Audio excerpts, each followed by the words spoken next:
when South Africa has just conducted a successful election like this election makes nonsense of the president's rule of law stance.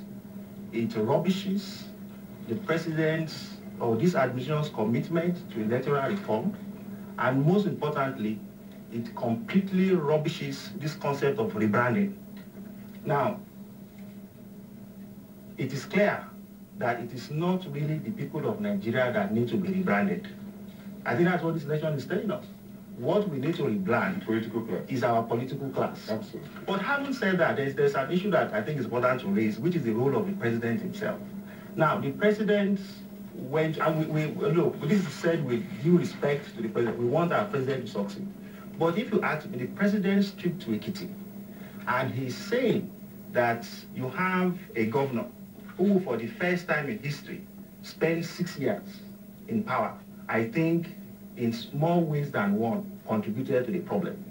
You have a scenario where a substantial majority, whether rightly or wrongly, are saying, we have not felt the dividends of democracy from your party. It seems to me that the appropriate thing is to tell the people of Ekiti, okay, this is what we have done. We have done education, we have done health, we have done, infrastructure. Rather than now nod it of them and say, no, forget what you have said about this. We are now going to have a governor for the first time in history that will now spend 6 years in power. The president said the people of Ekiti will count themselves lucky. Absolutely. The president, unfortunately, the tragedy, which the political scientists will say, the tragedy of Africa, of African leadership, is that we can't seem to draw the line between, the states and the political party. We have a president that is president of all Nigeria, including the opposition. To take that position, I think, was ill-advised and contributed to the problem. Now, with respect to the police, I think that's another major issue, the issue of security that you mentioned. We had two types. We had the absolutely horrendous ones, like that were stationed at Ifaki. And we had the very professional ones that were stationed in Igede, where I monitored. It is because of the professionalism of the police that prevented me from being assaulted. You had arm welding, machete and the small axe welding youths who were about to attack us because we refused to allow, multiple voting. In my case, I stopped several people from voting twice. So you had those types. But on the whole, if you look at it, and I think that's what we all agree on, the way the policemen and women who are sent to Ekiti, the way they were treated, it was a disgrace. You had many of them who are sleeping rough. The ones in Igede, told me that for the past 2 days, they had previous to the election, they had not had a bath. They were sleeping rough, they were sleeping on the road. In fact, the one told me that he had not changed his uniform since he was brought to Ekiti. So, and these are the people who we expect that will provide security for the voters with respect. In fact, what was worse was also the day we got there at about 7. From 7 to 5 o'clock, the party officials were eating and drinking. The electoral observers, we came prepared with their food and things.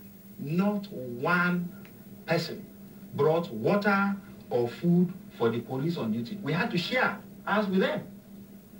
And these are the people who are supposed to be there. So you had two types. You had, the ones who felt really compromised and frustrated. And you had those who insisted that, this work we are going to do it proper. And which is what we are talking about, the whole issue of police reform. Improving the conditions of service. By the way, while we were at the police headquarters, you also had the police, they brought in about 400 or 500 of them. In INEC van, they were covered with dust. Mud. In fact, we thought that they were coming from they were just quelling the riots. But it was the dust in the way they were packed. So across board there were failures. Yeah, and so we also saw who were battling openly. But who are openly having their.